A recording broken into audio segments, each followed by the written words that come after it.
Hello दोस्तों, मैं विपिन आपका स्वागत करता हूं आर्मी पेपर हैकर पर। सभी लोग आ जाइए। और आज हम देखेंगे 1.5 घंटे में 30 क्वेश्चन, और 30 क्वेश्चन के चारों ऑप्शनों को एक एक करके हम देखेंगे। ठीक है, आप लोग आ जाइए, सभी लोग आ जाइए। हम देखते हैं क्वेश्चन। आपका ये टाइम टेबल है, ये आपका रिवाइज बैच वाला है। और अगर यूट्यूब पे क्लास लेनी है तो यूट्यूब का बैच, यूट्यूब क्लासें ये हैं आपकी। 3 क्लास चलती हैं यूट्यूब में, जीके जीएस, साइंस की और आर्मी सेट। आर्मी पेपर का पूरा सेट कराते हैं इसमें। आप लोग आइए। चलो आज का स्टार्ट करते हैं। आज के क्वेश्चन। आ जाइए सभी लोग और इसका उत्तर दीजिए। अरे सर, गुड्डू भाई, थोड़ी टेक्निकल इशू आ जाता है, इसलिए थोड़ा टाइम लग ही जाता है, आप जानते ही हो। क्वेश्चन वगैरह भी सेट करने होते हैं, इसलिए थोड़ा टाइम लग जाता है। नाराज मत होइए। अब टाइम टाइम से आने की हम लगातार कोशिश करेंगे। चलो, पहले क्वेश्चन का आंसर दीजिए। आप लोग आ जाइए। भारत में सेना का सर्वोच्च सेनापति कौन होता है? आ जाइए, उत्तर दीजिए इसका। भारत में सेना का सर्वोच्च सेनापति कौन होता है? तो सबसे पहले देखेंगे अभी सेना का।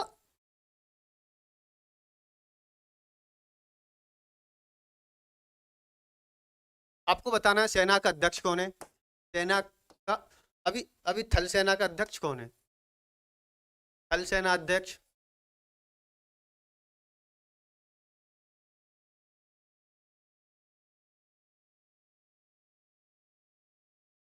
थल सेना अध्यक्ष बताइए। वायु सेना अध्यक्ष बताइए।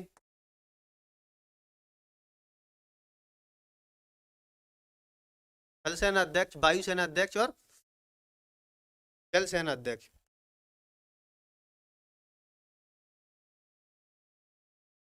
जल सेना अध्यक्ष। क्वेश्चन का आंसर दीजिए, साथ साथ इसके भी आंसर बताइए।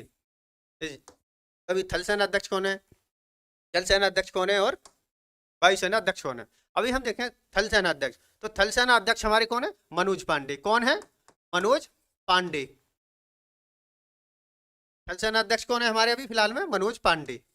मनोज पांडे का कार्यकाल हमारे अभी 2022 में ही शुरुआत किया गया है।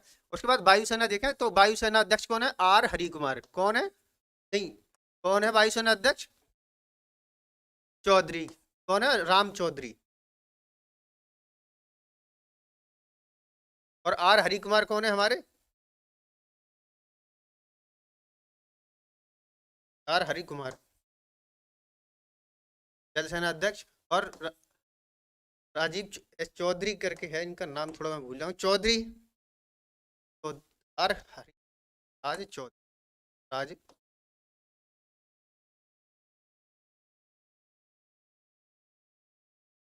हमारे मनोज पांडे कौन है? थल सेना अध्यक्ष है। अगर इसका देखें, भारत में सेना का सर्वोच्च सेनापति कौन होता है, तो कौन होता है? राष्ट्रपति होता है। तीनों सेना का सर्वोच्च कमांडर कौन होता है? राष्ट्रपति होता है। और राष्ट्रपति का जो राष्ट्रपति हमें अनुच्छेद में देखें तो किसमें मिलता है? राष्ट्रपति का पद हमें आर्टिकल 52 में देखने को मिलता है। किसमें? आर्टिकल 52 में देखने को मिलता है।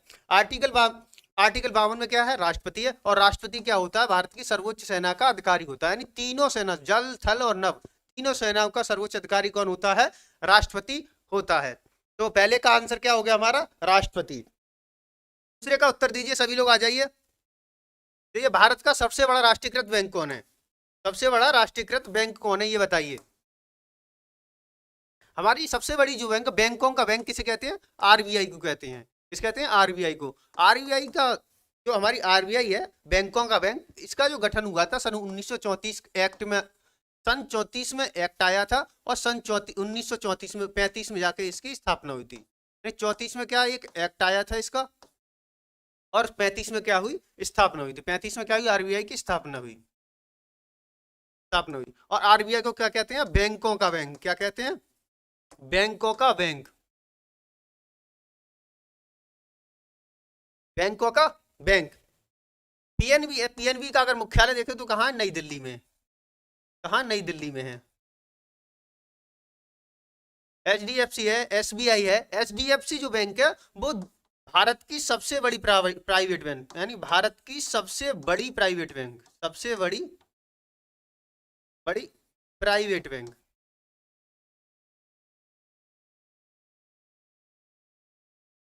सबसे बड़ी प्राइवेट बैंक।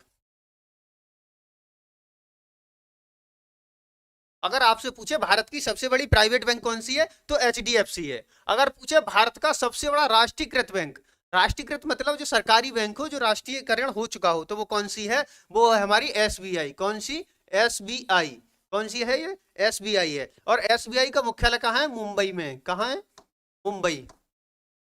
और हमारी ये RBI है, RBI का भी मुख्यालय कहाँ है, मुंबई में ही है। कहाँ है, मुंबई में है।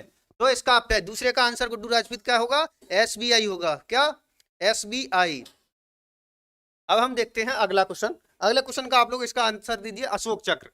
अशोक चक्र का रंग कैसा होता है, आपको उत्तर देना है। सभी लोग आ जाइए और उसका उत्तर दीजिए, अशोक चक्र का रंग कैसा होता है।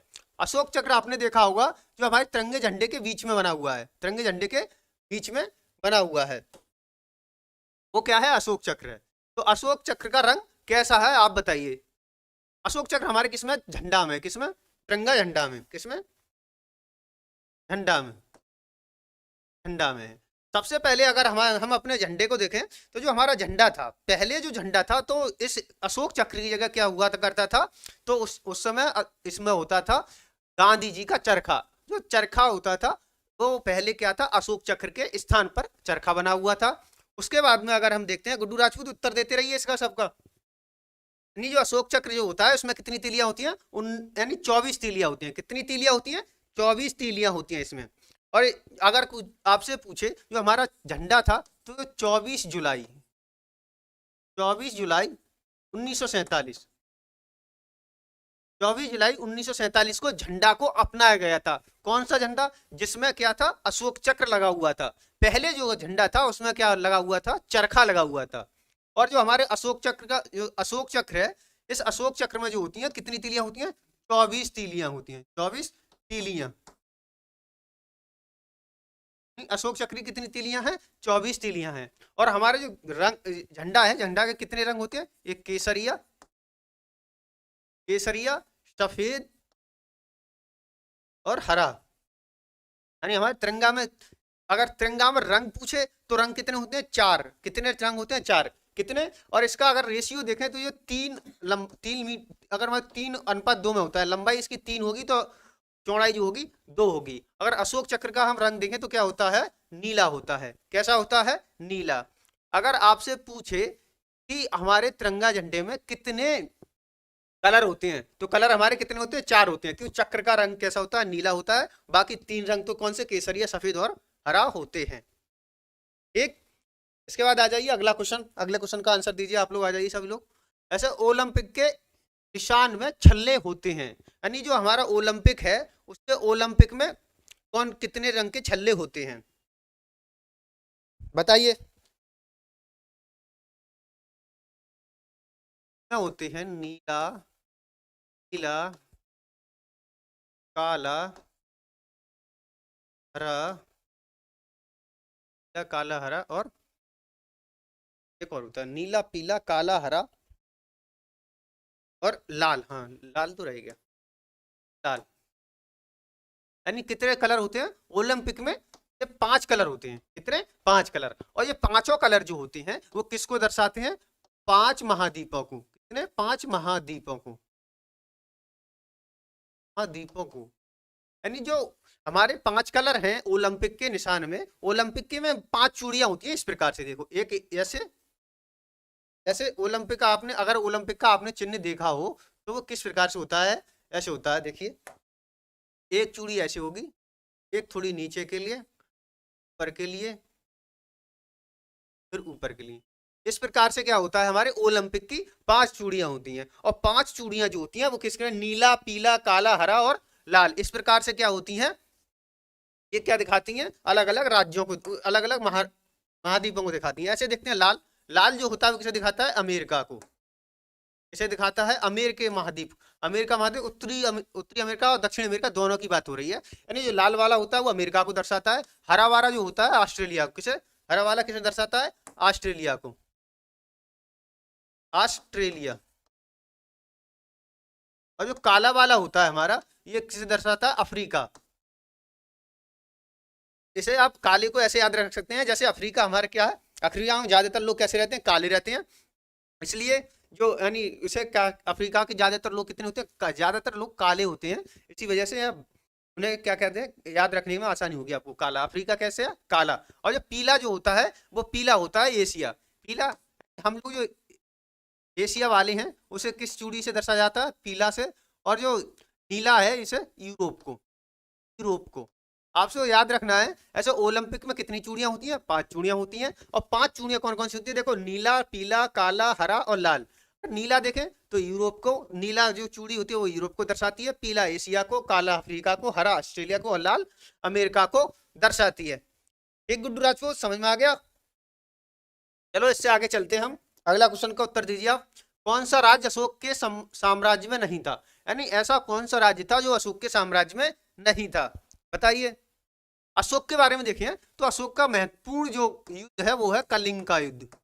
कलिंग का युद्ध, कलिंग का जो युद्ध हुआ था 261 ईस्वी में, ईसा पूर्व 261 ईसा पूर्व में हुआ था। और जो कलिंग का जो युद्ध था, कलिंग के युद्ध के बाद में अशोक बिल्कुल बदल गया था। उसके बाद में उसने क्या किया, बौद्ध धर्म को अपनाया था। तो बौद्ध धर्म को जो उपदेश दिया था किसने दिया था, उपगुप्त ने। किसने, उपगुप्त ने।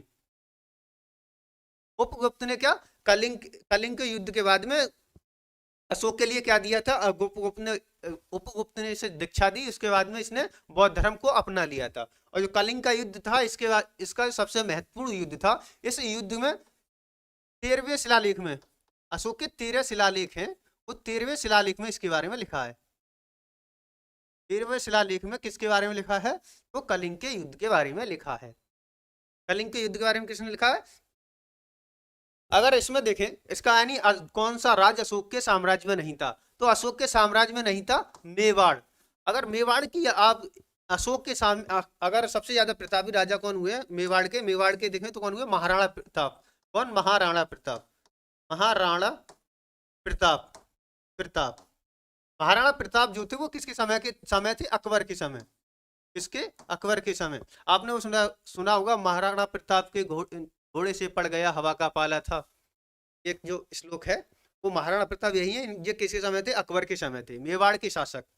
तो अब इसका उत्तर क्या होता है, कौन सा अशोक के साम्राज्य में नहीं था, तो मेवाड़ नहीं था। तक्षशिला, उज्जैन और पाटलिपुत्र ये सब क्या थे, अशोक के साम्राज्य में हुआ करते थे। तो अगला क्वेश्चन देखते हैं इसके। अगला अगला है, भारत में सर्वप्रथम रेल कहां से कहां तक चली थी।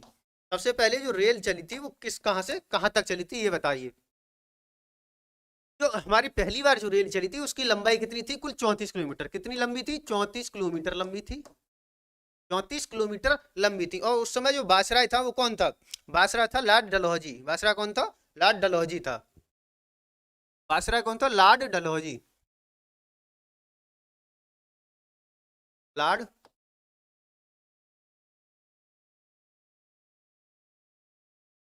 लॉर्ड डलहौजी, लॉर्ड डलहौजी के समय हुई थी।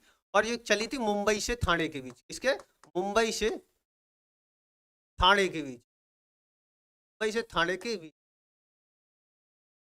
ये महाराष्ट्र में है। ये कहाँ है, सब महाराष्ट्र में है, महाराष्ट्र में।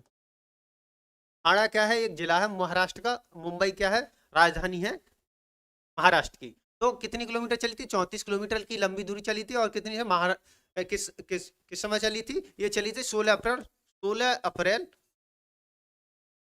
16 अप्रैल 153 में, 1853 में, 1853 ईस्वी में ये चली थी। कितनी चली थी, सबसे 34 किलोमीटर चली थी। इस समय बासरा कौन था, तो लॉर्ड डलहौजी था। मुंबई से थाने के बीच थी।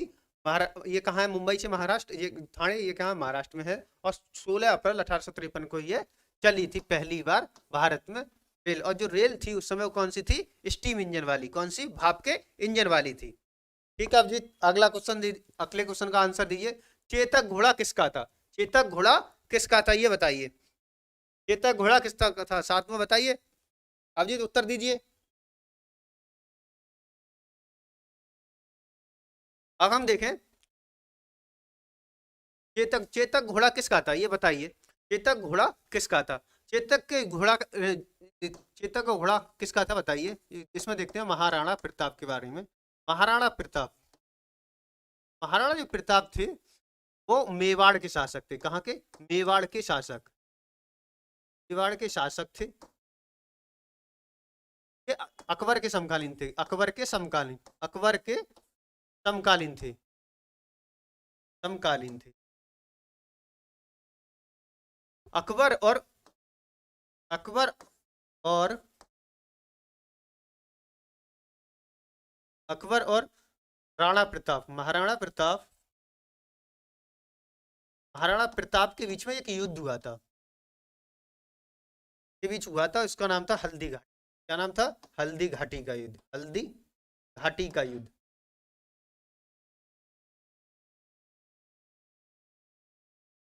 हल्दी घाटी का युद्ध ये कब हुआ था? 1576 ईस्वी में। कब हुआ था? 1576 ईस्वी। अगर हम देखें महाराणा प्रताप के बारे में, तो महाराणा प्रताप जो थे वो मेवाड़ के शासक थे और अकबर के समकालीन थे। अकबर के साथ इनका एक युद्ध हुआ था जिसे हल्दीघाटी का युद्ध कहते हैं, और 1576 ईस्वी में ये लड़ा गया था। कौन सा? हल्दीघाटी का युद्ध कब लड़ा गया था? 1576 ईस्वी में। और देखें ये तक किसके घोड़ा का नाम था? महाराणा प्रताप की घोड़े का नाम था। इसे महाराणा प्रताप का घोड़े का नाम क्या था? चेतक था। हाँ ठीक कह रहे हो राजपूत। आगे देखते हैं कुतुब मीनार का निर्माण किसने कराया, यानी कुतुब मीनार का निर्माण किसने कराया, इसका उत्तर दीजिए आप। अ- आठ आठवें का उत्तर दीजिए, कुतुब मीनार का निर्माण किसने कराया था। अगर देखें हम कुतुब मीनार की स्टार देखें, कुतुब मीनार, कुतुब मीनार की स्टार्टिंग जो की थी, यानी नींव किसने डाली, अगर पूछे तो आया आपसे कुतुब मीनार की नींव किसने डाली, तो कुतुबुद्दीन ऐबक ने, कुतुबुद्दीन ऐबक ने डाली, कुतुबुद्दीन ऐबक ने डाली थी। अगर इसके बाद देखें, जब पूरा किसने कराया था, तो पूरा किसने कराया? इल्तुतमिश ने। किसने? इल्तुतमिश ने कराया था। इल्तुतमिश ने इसे पूरा कराया था। अगर आपसे पूछे कि इसकी मरम्मत किसने कराई थी, यानी कुतुब मीनार की जो मरम्मत किसने कराई थी, तो वो किसने कराई थी? फिरोज शाह तुगलक ने। किसने? फिरोज शाह तुगलक, तुगलक ने। यानी अगर आपसे कभी कभी क्वेश्चन पूछ लेता है कि इन राजाओं में से कौन सा राजा है जिसका संबंध किससे नहीं था? कुतुब मीनार से नहीं था। तो तीन तो है, कुतुबुद्दीन ऐबक, इल्तुतमिश और फिरोज शाह तुगलक। और इनके अलावा कोई चौथा देता वो उत्तर हो जाता है।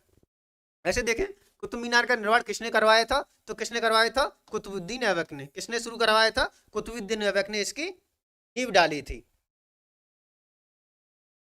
आगे देखते हैं, अगले क्वेश्चन का उत्तर दीजिए। पांचवी मंजिल का जो टूट गई थी उसको क्या फिरोज शाह तुगलक ने इसकी मरम्मत कराई थी। अब देखिए बुद्ध धर्म के संस्थापक गौतम बुद्ध, बुद्ध धर्म के संस्थापक कौन थे? गौतम बुद्ध थे।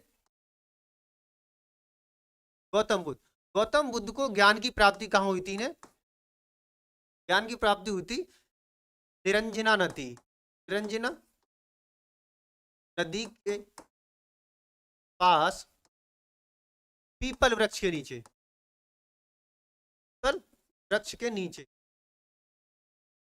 नीचे हुई थी। पहला उपदेश जिनका जो था वो कहाँ था? सारनाथ में, सारनाथ में। सबसे पहला उपदेश इन्होंने कहाँ दिया था? सारनाथ में दिया था। और सबसे अधिक जो इन्होंने उपदेश दिए थे, सबसे अधिक जो दिए थे कहाँ दिए थे? श्रावस्ती में। कहाँ? श्रावस्ती में, श्रावस्ती में। और इनके बेटे का नाम क्या था? राहुल था। बेटे का नाम क्या था? राहुल था। और पत्नी का नाम क्या था? यशोधरा। क्या था? यशोधरा। क्या था? यशोधरा था। ये इनके बारे में कुछ मोस्ट मोस्ट पॉइंट है, वो इनके बारे में पता होना चाहिए। और इनकी जन्म की बात करें तो कब जन्म जो हुआ था? 1583 ईस्वी में, 583 ईसा पूर्व, ईसा पूर्व। और मृत्यु देखें इनकी तो मृत्यु हुई थी 463 ईसा पूर्व, 463 ईसा पूर्व में क्या हुई थी? इनकी मृत्यु हो गई थी। तो बौद्ध धर्म के संस्थापक कौन थे? गौतम बुद्ध।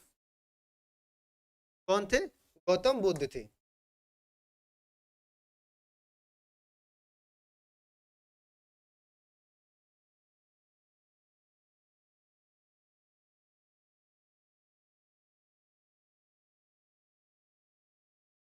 कौन थे? गौतम बुद्ध थे।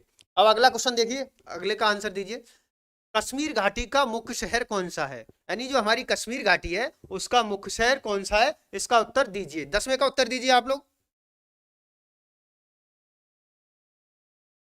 जम्मू कश्मीर से अगर देखें, जम्मू कश्मीर से भारत सरकार ने क्या हटा दिया था, 370, धारा 370 कब हटाई थी, तो 5 अगस्त 2019 में, 5 अगस्त 2019 में, यानी धारा 370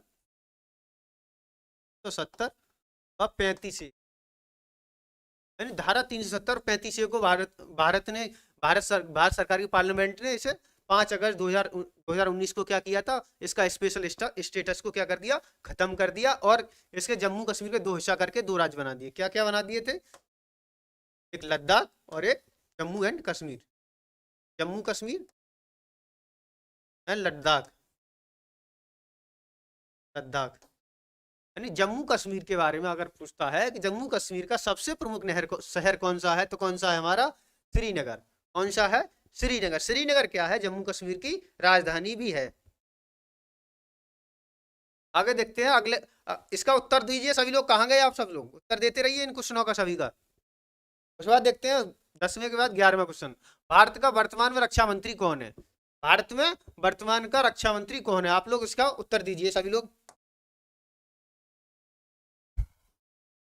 देखिए राष्ट्रपति कौन है अभी, राष्ट्रपति बताइए, उपराष्ट्रपति बताइए,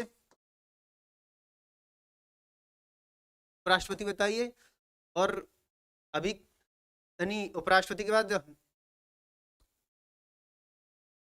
लोकसभा अध्यक्ष, अभी लोकसभा अध्यक्ष कौन है हमारे, लोकसभा अध्यक्ष, और लोकसभा की सीट है, लोकसभा सीट है, बताइए इनके उत्तर दीजिए सभी लोगों। और अभी विदेश मंत्री कौन है हमारे, उन्होंने तो तहलका मचा रखा पूरी दुनिया में, हमारे विदेश मंत्री, हमारे विदेश मंत्री। इन सबके उत्तर दीजिए सभी लोग, आ जाइए उत्तर देते रहिए सभी क्वेश्चन के। देखते हैं अभी राष्ट्रपति, राष्ट्रपति कौन है हमारे, कौन है, द्रौपदी मुर्मू। कौन है, द्रौपदी मुर्मू है। कौन है, द्रौपदी मुर्मू।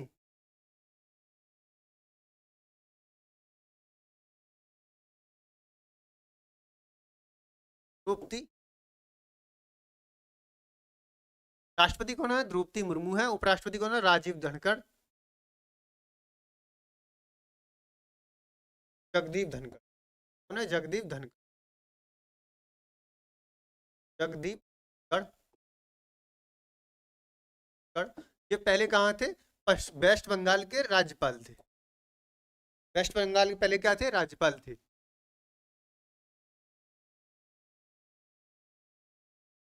वेस्ट बंगाल के राज्यपाल थे। लोकसभा अध्यक्ष कौन है अभी, ओम बिरला है। कौन है, ओम बिरला। और लोकसभा की जो सीटें हैं अभी, अभी फिलहाल में जो सीटें हैं वो 543 हैं। कितनी, 543। फिलहाल में कितनी है, 543 है। और होनी मैक्सिमम कितनी होनी चाहिए, 550। पहले क्या होता था, हमारी लोकसभा सीटें 552 हुआ करती थी, मैक्सिमम सीटें 552, और जो मौजूदा थी वो 545 थी। इसमें से क्या हुआ, भारत सरकार ने दो जो एंग्लो इंडियन होते थे उनको संशोधन करके हटा दिया। तो अब मैक्सिमम सीटें 550 है, और अभी मौजूदा जो सीटें हैं वो कितनी है, 543 है। अगर हम विदेश मंत्री की बात करें तो कौन है, एस जयशंकर। कौन है, S Jaishankar, S Jaishankar, S Jaishankar कौन है, हमारे विदेश मंत्री हैं। तो भारत में वर्तमान के रक्षा मंत्री कौन है, ये बताइए। भारत के अगर वर्तमान में अगर रक्षा मंत्री देखें तो रक्षा मंत्री है हमारे रक्षा मंत्री है राजनाथ सिंह। कौन है, राजनाथ सिंह। कौन है, राजनाथ सिंह, राजनाथ सिंह।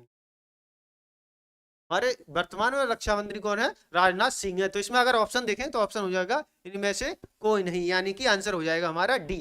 आंसर क्या होगा, डी, इनमें से कोई नहीं। इसे देखिए, मेघदूत, मेघदूत के रचयिता कौन है, तो बताइए, आंसर दीजिए, मेघदूत के रचयिता कौन है, मेघदूत के रचयिता कौन है, आ जाइए सभी लोग उत्तर दीजिए इसका। मेघदूत के रचयिता, ऐसे देखते हैं मेघदूत तुलसीदास, देखो तुलसीदास ने क्या लिखा था, रामचरितमानस। क्या लिखा था, रामचरितमानस लिखा था। क्या लिखा, रामचरितमानस, रामचरितमानस, रामचरितमानस। दास की अगर प्रमुख देखें तो सूरसागर सूरावली, क्या है, सूरसागर सूरावली, सागर सूरावली, सागर सूरावली, ये क्या है, सूरदास की क्या है, महत्वपूर्ण रचना है। अगर देखें मेघदूत कालिदास, कालिदास की अन्य रचना देखें, देखो कुमार संभव, क्या है, कुमार संभवम, कुमार संभवम है, मावलिका अग्निमित्र है,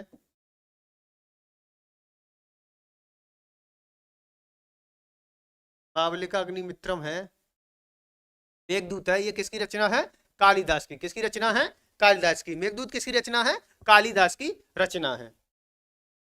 अगले का उत्तर दीजिए, पी गोपीचंद किस खेल से संबंधित है। 13वें का उत्तर दीजिए, पी गोपीचंद किसके संबंधित हैं, बताइए।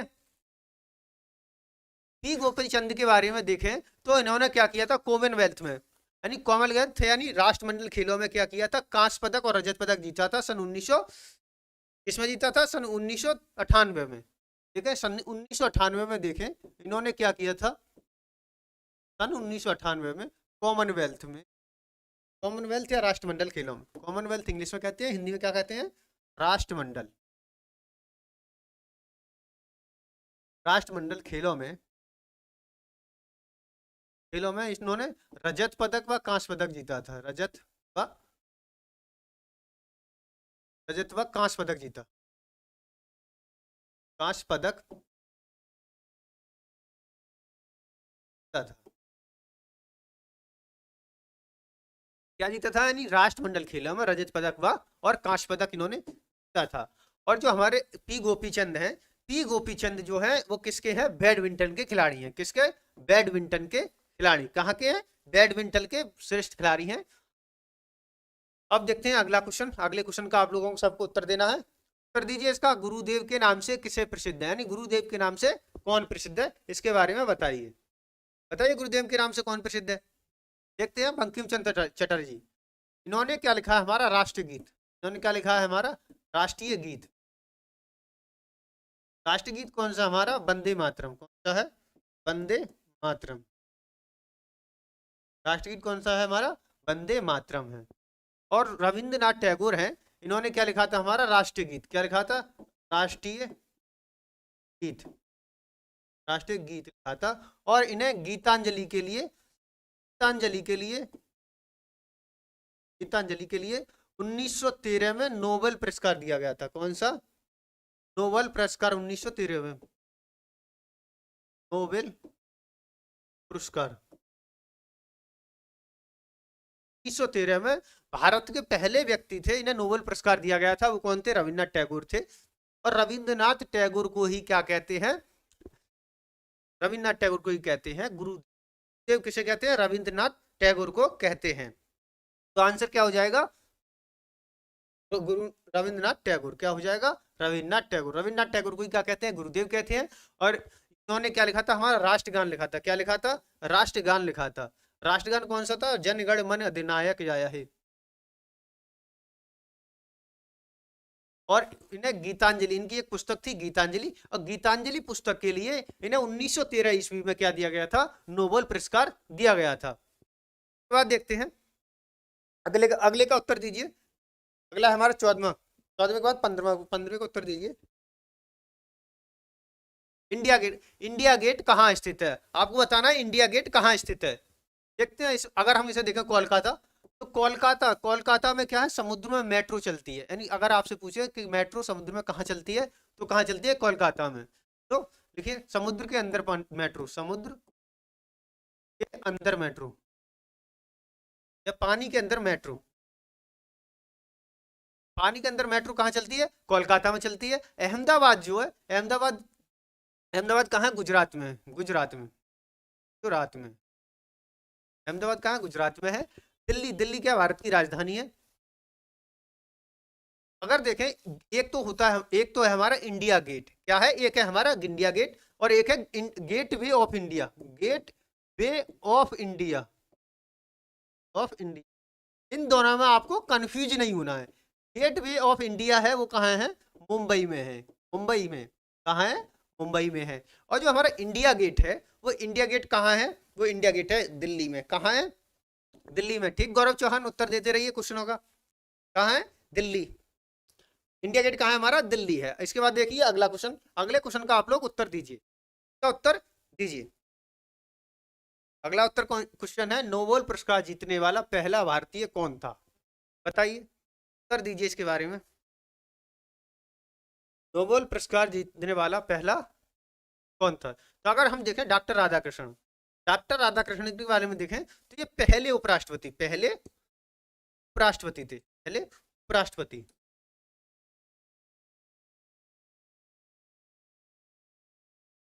पहले उपराष्ट्रपति, उपराष्ट्रपति, ये पहले उपराष्ट्रपति थे और दूसरे राष्ट्रपति, दूसरे राष्ट्रपति थे, राष्ट्रपति थे। डॉक्टर राधाकृष्णन जो थे पहले उपराष्ट्रपति थे हमारे देश के, और दूसरे क्या थे, राष्ट्रपति थे। अब हम देखते हैं नोबेल पुरस्कार जीतने वाले। नोबेल पुरस्कार दिया गया था गीतांजलि के लिए, गीतांजलि, गीतांजलि, गीतांजलि पुस्तक को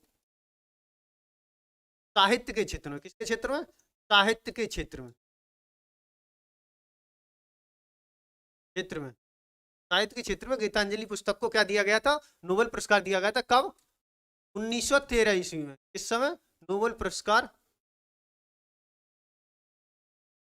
1913 ईस्वी में, इस समय 1913 ईस्वी में दिया गया था। तो इसका आंसर क्या होगा हमारा, नोबेल पुरस्कार पाने वाले पहले भारतीय कौन थे, तो रविंद्रनाथ टैगोर थे। कौन थे, रविंद्रनाथ टैगोर। यानी रविंद्रनाथ टैगोर की पुस्तक थी हमारी गीतांजलि। गीतांजलि पुस्तक के लिए 1913 ईस्वी में इन्हें नोबेल पुरस्कार दिया गया था। गौरव चौहान, टीवी रमन नहीं होगा, आंसर होगा रविंद्रनाथ टैगोर। रविंद्रनाथ टैगोर को ही हम क्या नाम से जानते हैं, नाम से, क्या नाम से, इन्हें हम क्या कहते हैं, गुरुजी कहते हैं। और इन्हें 1913 ईस्वी में नोबेल पुरस्कार दिया गया था। नोबेल पुरस्कार किसके लिए दिया गया था, गीतांजलि पुस्तक के लिए। ठीक है, अब आगे देखते हैं। अगला है, रवि कुमार दहिया ने टोक्यो ओलंपिक में किस स्पर्धा में रजत पदक जीता था, किस स्पर्धा में रजत पदक जीता था, आंसर दीजिए इसका। आंसर, नोबेल पुरस्कार जीतने वाले रवि कुमार दहिया। टोक्यो ओलंपिक कहाँ हुआ था, टोक्यो ओलंपिक कहाँ है, Tokyo, Tokyo Olympic, Tokyo Olympic 2020 कहाँ है, टोक्यो जापान की राजधानी है, कहाँ की, जापान की राजधानी, जापान की राजधानी, जापान की राजधानी क्या है, टोक्यो। अब हम देखते हैं रवि कुमार दहिया। रवि कुमार दहिया को 57 केजी में, कितने में, 57 केजी वेट में, वजन में फ्री स्टाइल कुश्ती खेलते हैं। ये क्या खेलते हैं, फ्री स्टाइल कुश्ती, फ्री स्टाइल कुश्ती, फ्री स्टाइल कुश्ती क्या खेलते, रवि कुमार दहिया ने 57 केजी वजन में फ्री स्टाइल कुश्ती में क्या जीता था, रजत पदक जीता था। कहाँ जीता था, टोक्यो ओलंपिक 2020 में। और टोक्यो ओलंपिक 2020 में एक स्वर्ण पदक प्राप्त हुआ था हमें, हमारे देश को कितना मिला था, एक स्वर्ण पदक, एक स्वर्ण पदक। तो स्वर्ण पदक जीता था वो किसने जीता था, नीरज चोपड़ा ने। किसने, नीरज चोपड़ा, नीरज चोपड़ा, नीरज चोपड़ा ने क्या जीता था, एक स्वर्ण पदक जीता था वो नीरज चोपड़ा ने। किसमें, भाला फेंक में, किसमें, भाला फेंक में, फेंक। और इन्होंने भाला कितना फेंका था, इन्होंने फेंका था 84.58 मीटर। कितना फेंका था, 84.58 मीटर। फिलहाल में ये अपना भी रिकॉर्ड तोड़ चुके हैं, और उन्होंने गेम खेले हैं उनमें अपना रिकॉर्ड ये तोड़ चुके हैं। स्वर्ण इन्होंने क्या जीता, यानी टोक्यो ओलंपिक में भारत को केवल एक स्वर्ण पदक प्राप्त हुआ था। एक स्वर्ण पदक किसने जीता था, नीरज चोपड़ा ने जीता। नीरज चोपड़ा ने किसमें जीता था, भाला फेंक में। और कितना फेंका था, 84.58। कहाँ हुआ था, टोक्यो ओलंपिक 2022, जापान की राजधानी में। जेवलिन थ्रो, हाँ इंग्लिश में क्या बोलते हैं इसे, जेवलिन थ्रो। ठीक गौरव चौहान। के बाद अगला क्वेश्चन देखिए, अगला है भारत के प्रथम राष्ट्रपति कौन थे, यानी भारत के पहले राष्ट्रपति कौन थे, इसका उत्तर दीजिए आप। भारत के पहले राष्ट्रपति इन्हें कहते हैं भारत के, डॉक्टर राजेंद्र प्रसाद जो थे वो भारत के पहले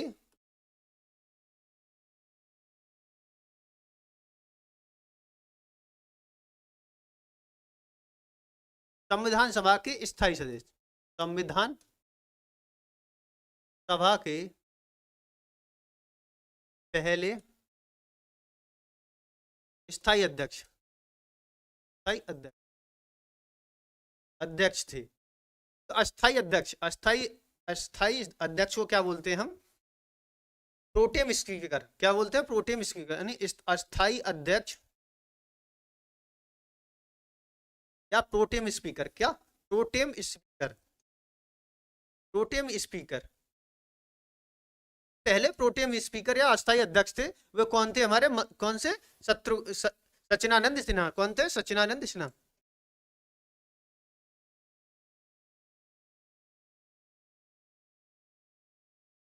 सचिनानंद सिन्हा, यानी पहले क्या हुआ था, अस्थायी रूप से यानी प्रोटेम स्पीकर के रूप में पहले किसे चुना गया था, सचिनानंद सिन्हा को चुना गया था। फिर बाद में अगली संविधान सभा में क्या चुन लिया, डॉक्टर राजेंद्र प्रसाद को स्थायी अध्यक्ष के रूप में संविधान सभा का चुन लिया गया था।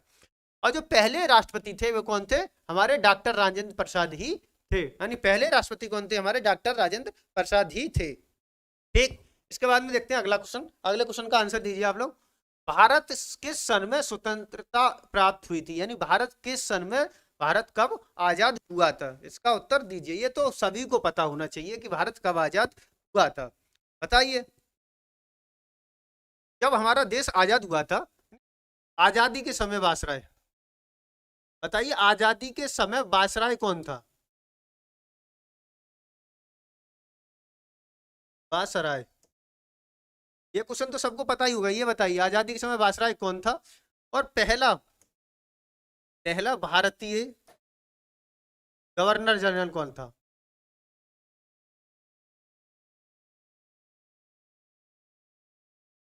पहला भारतीय गवर्नर जनरल बताइए, और आजादी के समय वायसराय कौन था, और आजाद होने के बाद कौन था ये भी बता दीजिए।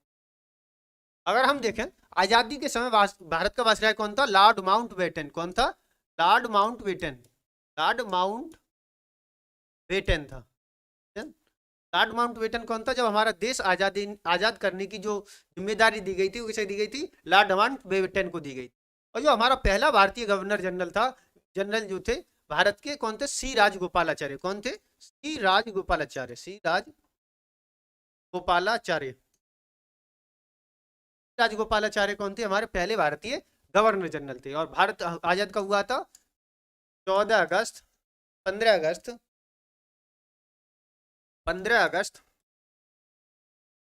1947 को। और जो पाकिस्तान था, पाकिस्तान आजादी दिवस कब मनाता है, पाकिस्तान आजादी दिवस, आजादी बनाता है एक दिन पहले, कितने, 14 अगस्त 1947।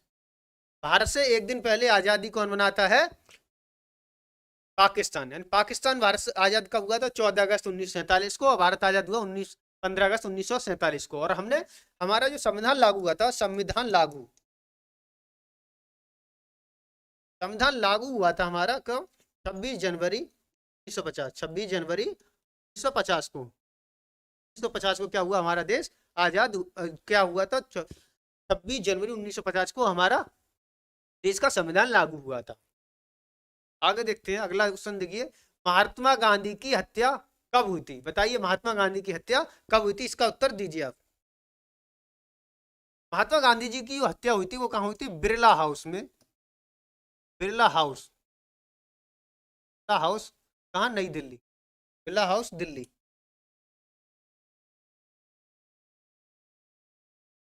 बिरला हाउस दिल्ली। और जो गांधी जी की जो समाधि स्थल है वो कहाँ है, राजघाट में, राजघाट, राजघाट कहाँ है, दिल्ली में है, यमुना नदी के पश्चिमी तट पर। कहाँ है ये, यमुना नदी के पश्चिमी तट पर, नदी के पश्चिमी तट पर, पश्चिमी तट पर। गांधी जी की हत्या किसने की थी? गॉडसे ने। किसने? गॉडसे ने गोली मारकर हत्या कर दी थी। गॉडसे ने गोली मारकर हत्या की।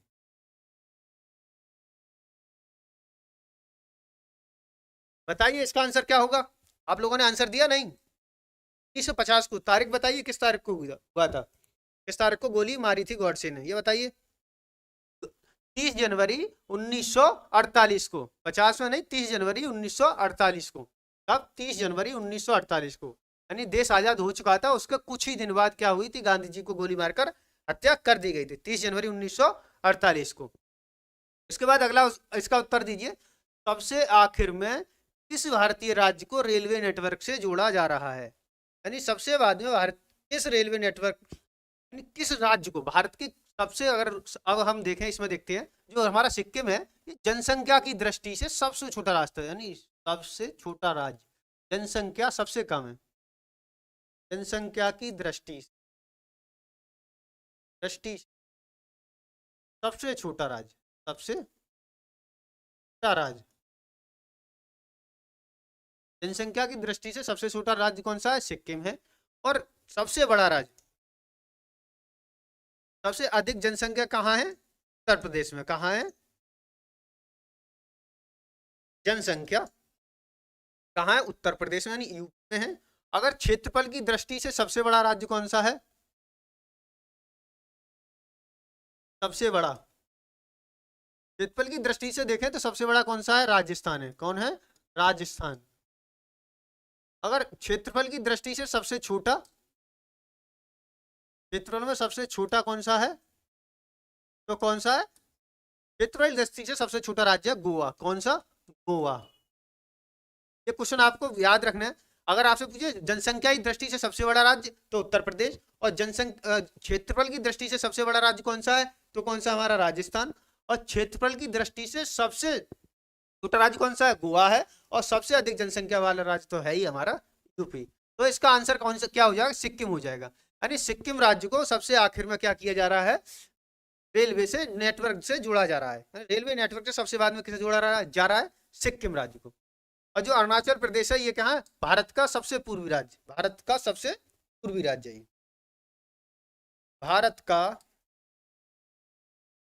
सबसे पूर्वी राज्य, सबसे राज्य।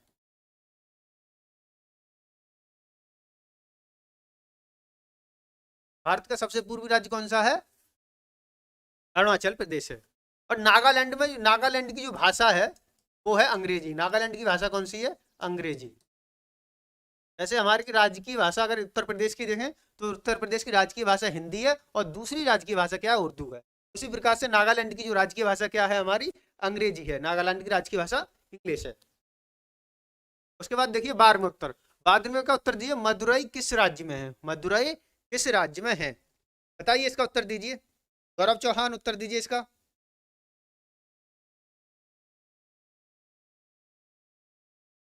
राजस्थान क्षेत्रफल के दृष्टि से सबसे बड़ा है, और गोवा क्षेत्रफल की दृष्टि से सबसे छोटा राज्य है। देखिए बाद बार इसका दीजिए 22वें क्वेश्चन का। मदुरई किस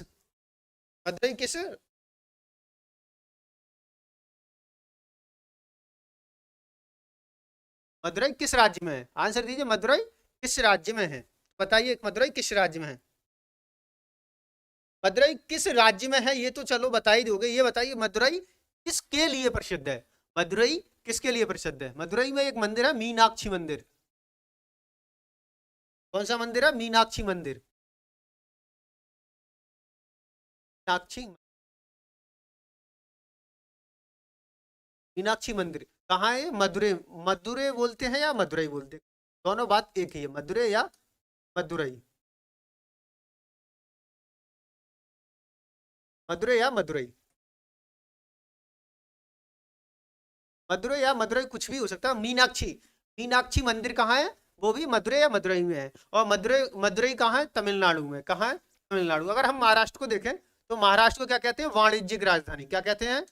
महाराष्ट्र की जो वाणिज्यिक राजधानी क्या है? मुंबई है। कहाँ क्या है? मुंबई। राजधानी, महाराष्ट्र की राजधानी कहाँ है? मुंबई है। और मुंबई को क्या कहते हैं?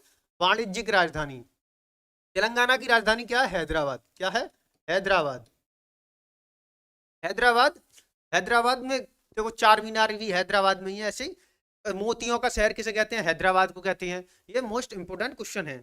मीनाक्षी मंदिर कहाँ है? तमिलनाडु में है। किस मदुरई? मदुरई में। मदुरई किस राज्य में है? तमिलनाडु में। देखते हैं 23वां क्वेश्चन। 23वें का उत्तर दीजिए आप सभी लोग, आ जाइए। गौरव चौहान उत्तर दीजिए इसका। जवाहरलाल नेहरू एथलीट स्टेडियम कहाँ पर है? बताइए। ठीक है, मुंबई। मुंबई का सबसे प्रसिद्ध है, आपने खूब अगर आपने क्रिकेट देखा हो तो इसके बारे में सुना होगा, वानखेड़े स्टेडियम। कौन सा? वानखेड़े स्टेडियम कहाँ है? मुंबई में। तो Wankhede, Wankhede stadium, stadium, Wankhede stadium कहाँ है? मुंबई में है। गुवाहाटी, गुवाहाटी में अगर देखें सबसे प्रसिद्ध चीज क्या है तो वो है, एक सबसे प्रसिद्ध यहाँ एक मंदिर है, बताइए वो कौन सा मंदिर है जहाँ अंबुबाची का मेला लगता है? अंबुबाची का मेला किस मंदिर में लगता है? वो कहाँ है? गुवाहाटी में। गुवाहाटी के लिए बताइए। कानपुर। कानपुर को क्या कहते हैं हम? नॉर्थ भारत का मैनचेस्टर। क्या कहते हैं? उत्तर भारत का, उत्तर भारत का, उत्तर भारत का क्या कहते हैं इसे? मैनचेस्टर। क्या कहते हैं? उत्तर भारत का मैनचेस्टर। उत्तर दीजिए इसे। मीना, गौरव चौहान उत्तर दीजिए इसका।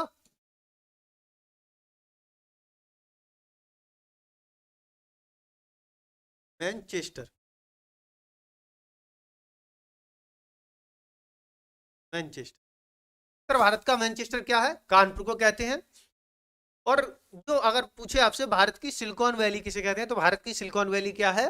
बंगलौर को कहते हैं। किसे? बंगलौर को। और यह है जवाहरलाल नेहरू, नेहरू एथलीट स्टेडियम कहाँ है? ये है दिल्ली में। ये मल्टीपर्पज के लिए है, यानी इसमें बहुत सारे खेलों का आयोजन किया जाता है। तो जवाहरलाल नेहरू स्टेडियम कहाँ स्थित है? नई दिल्ली में स्थित है। गुवाहाटी कहाँ की राजधानी नहीं है? गुवाहाटी कहाँ है? असम में है। और असम की राजधानी क्या है? दिसपुर। असम की राजधानी क्या है? दिसपुर है। नॉर्थ ईस्ट के जितने भी राज्य हैं, सेवन सिस्टर है ना, उनकी राजधानी याद कर लीजिए आप लोग। उनमें से एक राजधानी पूछ सकता है, पूछने के सबसे ज्यादा चांस किस में से है? असम की राजधानी दिसपुर। और जितने भी सेवन सिस्टर है ना, उनके सारी राजधानियों के नाम याद कर लीजिए। उसके बाद देखते हैं राजघाट कहाँ है। बताइए राजघाट कहाँ है? राजघाट कहाँ है और किसके लिए प्रसिद्ध है, ये बताइए। ठीक गौरव चौहान, कामाख्या मंदिर। गुवाहाटी में कौन सा है? कामाख्या मंदिर है। कामाख्या मंदिर, कामाख्या मंदिर है। इसमें कौन सा मेला लगता है? अंबुबाची का मेला। कौन सा? अंबुबाची का मेला। अंबुबाची का मेला। ये इस बार कहाँ लगा था? इस बार जून में लगा था। ये अंबुबाची का मेला कब लगा था? जून में लगा था।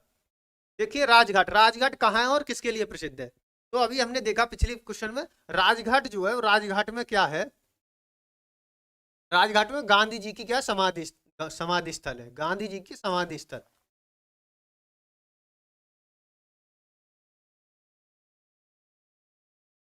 गांधी जी की समाधि स्थल,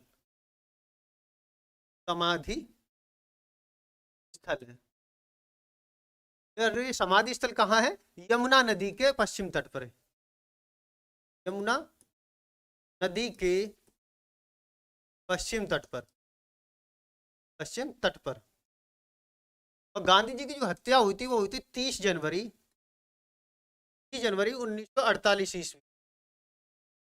कहाँ? बिरला हाउस में गॉडसे ने हत्या मारकर क्या कर दी थी? हत्या कर दी थी।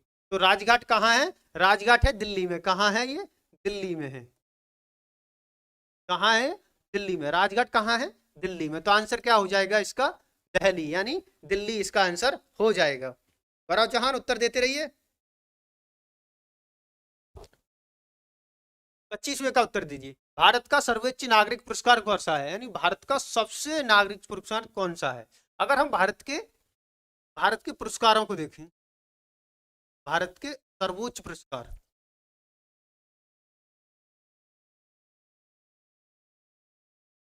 अगर भारत के सर्वोच्च पुरस्कारों का अगर क्रम देखेंगे आप, तो सबसे बड़ा जो होता है वो होता है क्या? भारत रत्न। क्या होता है? भारत रत्न। उसके बाद आता है पद्म विभूषण। क्या आता है? पद्म विभूषण।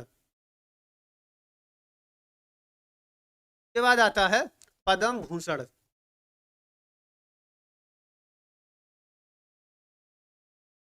उसके बाद आता है पद्मश्री। क्या आता है? पद्मश्री।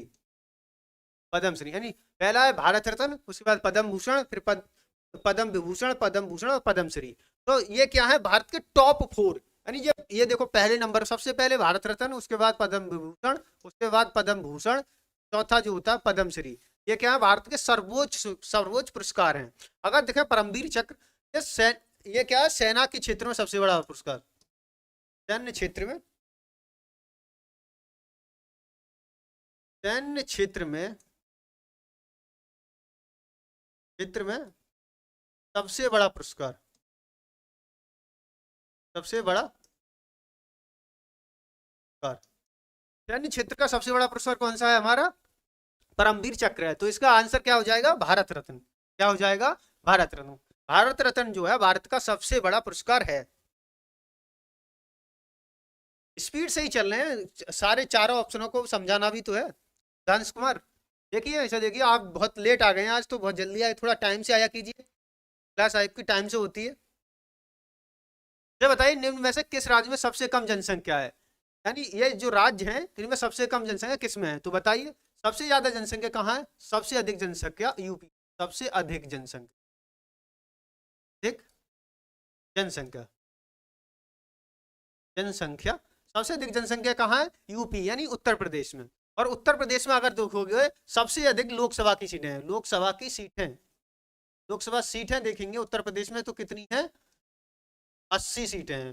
भारत की कहते हैं अगर भारत का कोई प्रधानमंत्री बनना है तो उसका रास्ता कहाँ से जाता है? उत्तर प्रदेश से जाता है, क्योंकि उत्तर प्रदेश में 80 सीटें लोकसभा की रखता है अपने पास। और यूपी की अगर विधानसभा की सीटें देखें तो यूपी विधानसभा की सीटें कितनी है? 403 है। और विधान परिषद की कितनी है? 100 सीटें हैं। विधानसभा की 403 और विधान परिषद की कितनी है? 100 सीटें हैं। और देखें सबसे कम जनसंख्या किसकी होती है? किसकी है? सिक्किम की। सबसे कम, इनमें ही सबसे नहीं, भारत की सबसे कम जनसंख्या, भारत सबसे कम जनसंख्या वाला राज्य, सबसे कम जनसंख्या वाला राज्य, जनसंख्या वाला राज्य, यानी भारत का सबसे कम जनसंख्या वाला राज्य कौन सा है? सिक्किम है। और सबसे अधिक जनसंख्या वाला राज्य कौन सा है? हमारा उत्तर प्रदेश है। उत्तर प्रदेश में सबसे अधिक लोकसभा की सीटें कितनी है? 100 है। और 403 विधानसभा की, और 100 कितनी है? विधान परिषद की सीटें हैं। 27वें का उत्तर दीजिए। ममता बनर्जी किस राजनीतिक पार्टी से संबंधित हैं? ये बताइए, ममता बनर्जी किस राजनीतिक पार्टी से संबंधित हैं? कौन सा है? 27वें का उत्तर दीजिए। गौरव चौहान, कर दीजिए इसका 27वें का।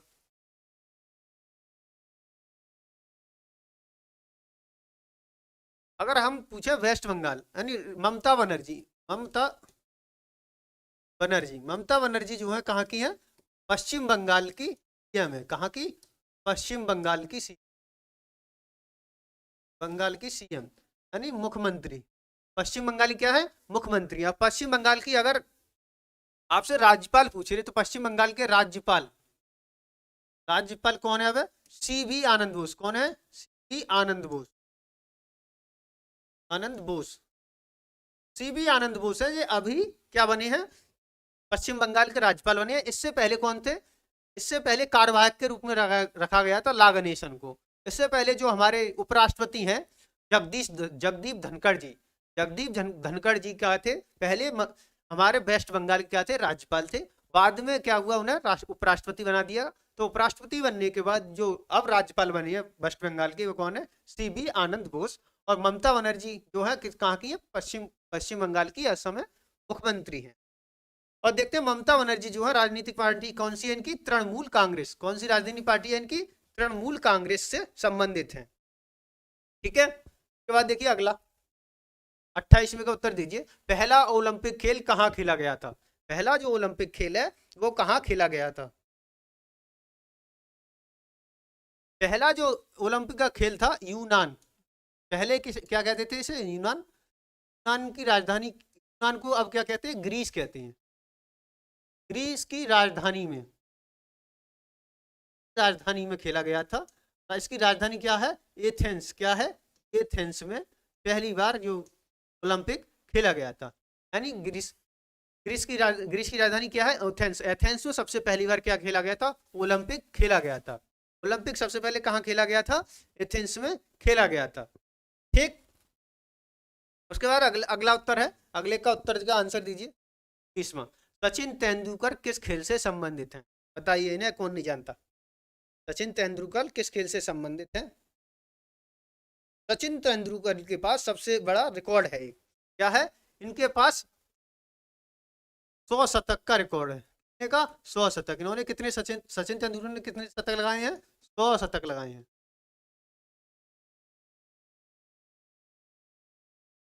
सचिन तेंदुलकर, सचिन तेंदुलकर के पास कौन सा है? 100 शतक का इनके पास क्या है? रिकॉर्ड है। और सचिन तेंदुलकर किस खेल से संबंधित है? क्रिकेट से। किससे संबंधित है? क्रिकेट से संबंधित है। और क्रिकेट में कितने खिलाड़ी होते हैं? 11 खिलाड़ी। कितने? 11 खिलाड़ी होते हैं। कितने? 11 खिलाड़ी होते हैं। 11 में खेलते कितने हैं? 10 मैदान में होते हैं और बाकी एक कहाँ रहता है? हमेशा एक्स्ट्रा में रहता है। ठीक, के बारे में तो सभी लोग जानते होंगे, ये तो कोई नहीं, बात नहीं है। बताइए, राज्यसभा के सदस्यों का कार्यकाल कितना होता है? बताइए। देखो, हमारी संसद देखते हैं पहले। संसद है, संसद, हमारी जो संसद है, संसद के संसद संसद के 3 भाग हैं मेनली। कितने भाग हैं? 3 भाग हैं। पहला है, देखो, राष्ट्रपति। क्या है? राष्ट्रपति। दूसरा है राज्यसभा और तीसरा है लोकसभा। लोकसभा।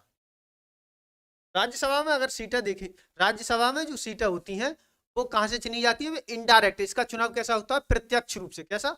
प्रत्यक्ष चुनाव होता है। इसका चुनाव कैसा होता है? प्रत्यक्ष रूप से। यानी राज्यसभा में जो सदस्य चुन के जाते हैं वो डायरेक्ट हम लोग वोट नहीं जानते हैं, वो हमारी विधानसभा द्वारा चुना जाता है। किसके द्वारा? विधानसभा द्वारा। अगर राज्यसभा में चुनाव कैसा होता है? अप्रत्यक्ष। अप्रत्यक्ष। और राष्ट्रपति का भी चुनाव कैसा होता है? अप्रत्यक्ष। अप्रत्यक्ष। एकल अनुपातिक प्रणाली। एकल अनुपातिक प्रणाली। अनुपातिक प्रणाली प्रणाली के द्वारा होता है। और जो लोकसभा का सदस्य जो होते हैं वो किसके द्वारा चुने जाते हैं? जनता के द्वारा, यानी प्रत्यक्ष चुने जाते हैं। कैसे चुने जाते हैं? प्रत्यक्ष रूप से चुने जाते हैं। प्रत्यक्ष रूप से। लोकसभा के सदस्यों का कार्यकाल कितना होता है? तो लोकसभा के सदस्य जो होते हैं, लोकसभा के सदस्यों का या लोकसभा का कार्यकाल जो होता है कितने होता है? 5 वर्ष का होता है। कितने का? 5 वर्ष का। लोकसभा के कार्यकाल कितना होता है? 5 वर्ष का होता है। और जो राज्यसभा है, राज्यसभा के टोटल सदस्यों का, यानी राज्यसभा के टोटल सदस्यों को 1/3 सदस्यों का चयन प्रत्येक 2 साल में होता है। प्रत्येक 2 वर्ष में होता है। 2 वर्ष में होता है। और जो 1/3 सदस्य हैं, जो सदस्य चुने जाते हैं, उन सदस्यों का जो कार्यकाल होता है, सदस्यों का कार्यकाल जो होता है वो 6 वर्ष का होता है। कितने? 6 वर्ष का होता है। यानी कि कोई सदस्य अगर राज्यसभा में चुनकर जाता है तो वो कितने साल रहेगा? सदस्य 6 वर्ष रहेगा। 6 वर्ष सदस्य रहेगा। और इसके प्रत्येक, यानी इसके 1/3 सदस्यों का क्या करते हैं? प्रत्येक 2 साल के बाद क्या करते हैं? नए चुनाव किया जाता है। यानी प्रत्येक 2 साल बाद 1/3 सदस्यों को नया चुना जाता है। और इस जो प्रत्येक लोकसभा है, लोकसभा के सदस्यों का काल कितना होता है? 5 साल होता है। अगर आपसे ये पूछ ले राज्यसभा कभी भंग हो सकती है, तो राज्यसभा कभी भंग नहीं हो सकती। कभी भंग नहीं होती। कभी भंग नहीं होती। ऐसे आपने देखा होगा लोकसभा, लोकसभा क्या है? लोकसभा भंग हो जाती है। ऐसे मान लीजिए अभी हमारे प्रधानमंत्री कौन है? नरेंद्र मोदी जी। अगर मोदी जी का बहुमत खत्म हो जाए लोकसभा में तो क्या होगा? लोकसभा भंग हो जाएगी। लोकसभा भंग मतलब अधर में ही लोकसभा स्थगित करनी पड़ेगी और दोबारा चुनाव कराना पड़ेगा। लेकिन जो हमारी राज्यसभा है, राज्यसभा कभी भंग नहीं होती। राज्यसभा हमेशा क्या करती है? अपने कार्यकाल रहती है। अपने सदस्यों को प्रत्येक 2 साल बाद 1/3 सदस्यों को नया चुनती है। और प्रत्येक सदस्य का जो कार्यकाल होता है वो कितने वर्ष का होता है? 6 वर्ष का होता है। तो आज के लिए हम इतना ही रखते हैं, मिलते हैं कल। आज हमारे यानी हमने 1.5 घंटे में 30 क्वेश्चनों का टारगेट रखा है। हम 4 ऑप्शनों को लेते हैं, 4 ऑप्शनों के एक एक करके सॉल्व करते हैं। ठीक, तो इसका आंसर क्या हो जाएगा? 6 वर्ष। आंसर क्या हो जाएगा? 6 वर्ष। आज के लिए हम इतना ही रखते हैं, मिलते हैं थोड़ी देर में रीजनिंग की क्लास में। आप लोग कहीं मत जाइए, रीजनिंग की क्लास में ही हम मिलते हैं। जब तक के लिए जय हिंद, जय भारत।